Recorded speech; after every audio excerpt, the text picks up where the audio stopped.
مذہب اسلام کی ترویج خود مختار اسلامی ریاست کے نام پر حاصل کیا گیا تھا۔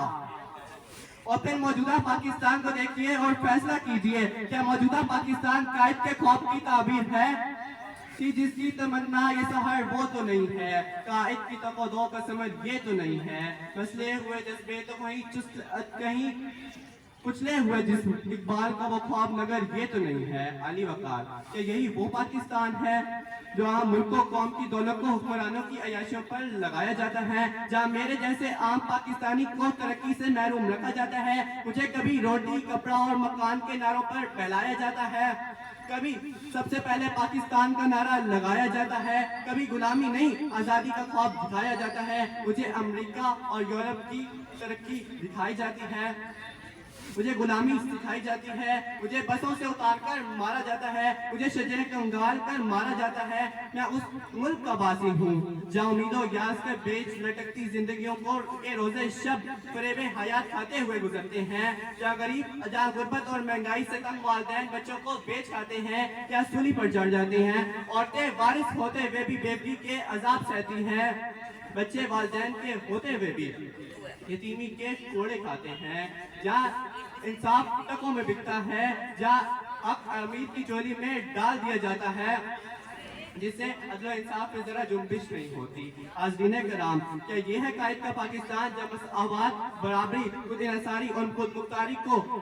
صرف کتابوں تک محدود ہے، جب منصف اور کٹہرے میں کھڑے قاتل کے درمیان مسکراہٹوں کا تبادلہ ہوتا ہے تو مقتول کے وارث انصاف کی توقع سے دستخوش ہو جاتے ہیں۔ مظلوم کی فریاد سنی جائے جہاں پر،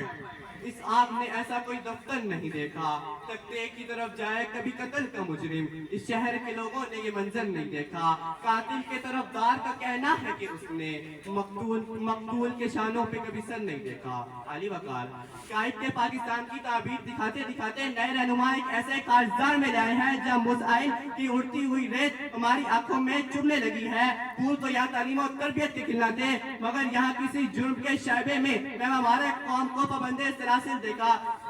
جبری گمشدگیاں، نامعلوم افراد، اسٹریچر پر پڑی ہتھکڑی لگی پروفیسر کی لاش، ہوا کی بیٹی کا پھندے سے جھولتا ہوا جسم، میرٹ کی پامالی، عہدوں، دفتروں، وزارتوں اور اقتدار کے لیے لڑتے سیاست دانوں کے پاچھوں سے اڑنے والا کب بار بار مجھ سے سوال کرتا ہے کہ یہی وہ پاکستان ہے جو قائد کے خواب کی تعبیر ہے، کہیں چلانے والا نہیں۔ ہمیں اگر قائد کے خواب کو شرمندہ تعبیر کرنا ہے تو ہمیں گریبانوں میں جاگنا ہوگا، نا انصافی، بے حسی، غلامی، محرومی اور اداسی کا جو ترکہ ہمیں وراثت میں ملا ہے اسے آنے والی نسلوں میں منتقل کرنے سے روکنا ہوگا، امید اور یقین کے چراغ جلانا ہوں گے، تخلیق پاکستان کے لیے دی گئی قربانیوں کو یاد رکھنا ہوگا، اپنی روش بدلنا ہوگی۔